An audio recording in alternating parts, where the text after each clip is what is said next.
In a dimly lit room, a low-resolution computer screen flickered, casting an unsettling glow across Marco's face.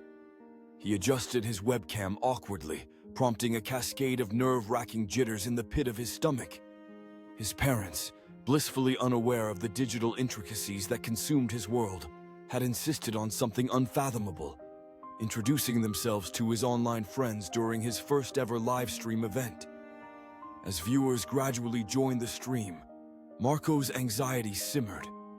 He had meticulously curated his online persona, built it brick by pixelated brick, and now it felt like everything was crumbling. His mother's voice echoed down the hallway, reaching Marco's ears with the promise of embarrassment. There she was, entering the frame eagerly, clothed in a pink, fluffy robe and clutching a mug of coffee. His father, in a mismatched ensemble of plaid shorts and a too small tourist t-shirt, trailed behind, his face flushed with the excitement of entering his son's digital realm. Marco could feel his skin crawling as his mother waved enthusiastically at the camera, introducing herself as Marco's #1 fan. "Hi everyone," she chirped, oblivious to the horror dawning on her son. "We can't believe Marco has so many friends on this Twitch thing. We're real proud, aren't we, Frank?" She turned to Marco's father, who nodded vigorously, almost dislodging his baseball cap.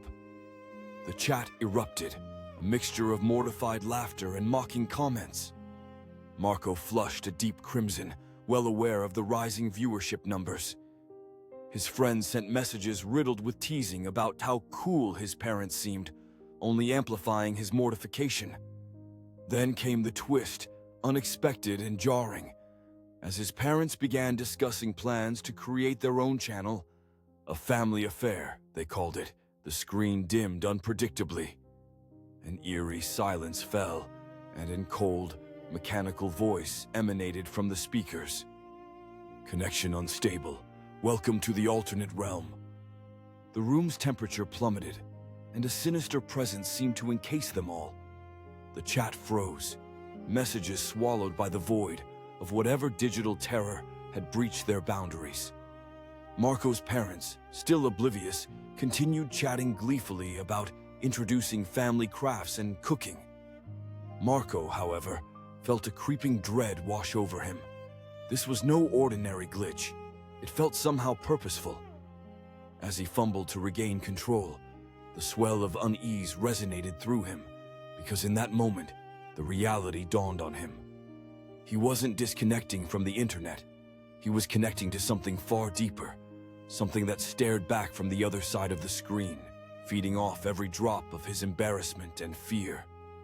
And then the screen went blank, leaving only an echo of mocking laughter lingering in the silent room.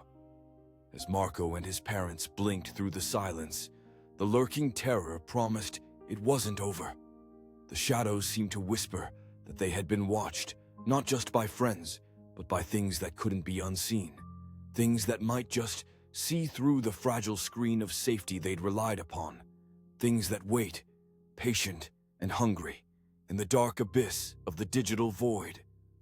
Marco sat in the enveloping silence, his mind racing to comprehend the inexplicable events that just transpired. His parents exchanged confused glances, their earlier excitement now replaced with puzzlement at the abrupt turn in their digital introduction. Yet, as Marco stared into the blank screen, he could feel it. The ambiance of the room had shifted, a heavy, pervasive dread settling in like a fog, its tendrils curling into the corners of his mind. For what felt like an eternity, Marco's fingers hovered above the keyboard, hesitant to break the stillness. But the longer he waited, the more palpable the presence became.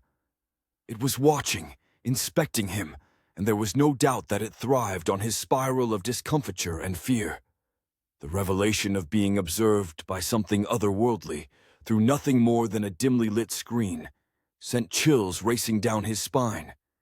His parents, although newly aware of the unease, seemed bound by an unwritten rule of silence. Unspoken tension filled the void once occupied by joviality. Marco could almost hear their hearts beating like funeral drums, a countdown in the newfound stillness. It was then a low hum began, subtle and electric, resonating through the walls like a swarm of digital wasps encircling them. The computer screen flared back to life, but what appeared wasn't the familiar interface of Marco's streaming channel. It was a face, distorted, pixelated, yet painfully aware. Hollow eyes stared at him, seeing through him, projecting an eternal emptiness that gnawed at the edges of his sanity. Its mouth twisted into an unnatural grin, the dimensions of its face warping and fluctuating as though tethered loosely to the parameters of the reality. "Greetings, Marco," it said in a voice that slithered through the air, tainted with malice and echoes of distant screams.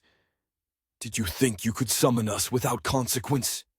His parents, frozen and wide-eyed, were locked in place, their figures serving as silent spectators to Marco's unraveling.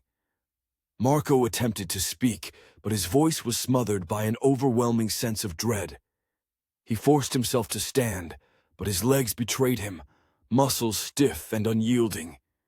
And then the face on the screen laughed, a chilling, rasping sound that resonated through the room, cracking the air like thunder.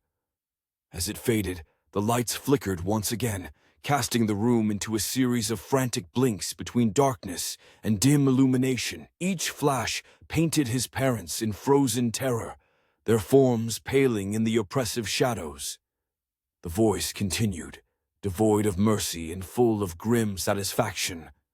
"Your reach exceeded your grasp, boy. Now you are tethered to us. We will watch forever." As the lights stabilized, the screen dissolved into static, the previous face vanishing into digital noise before disappearing entirely. It left Marco and his parents alone in the silent aftermath, the echoes of the haunting laughter ingrained in the silence. The sense of being watched persisted, a constant, invisible presence among them, promising to linger just out of view, residing in the shadowed spaces behind screens and within the unexplored recesses of Marco's mind. No technical expertise would remove this feeling. For Marco, every flicker of a screen from that day forward would serve as a bitter reminder of the terror that lurks in the tranquil void of his online presence, a constant companion watching, whispering fearfully chilling nothings from the other side of the veil.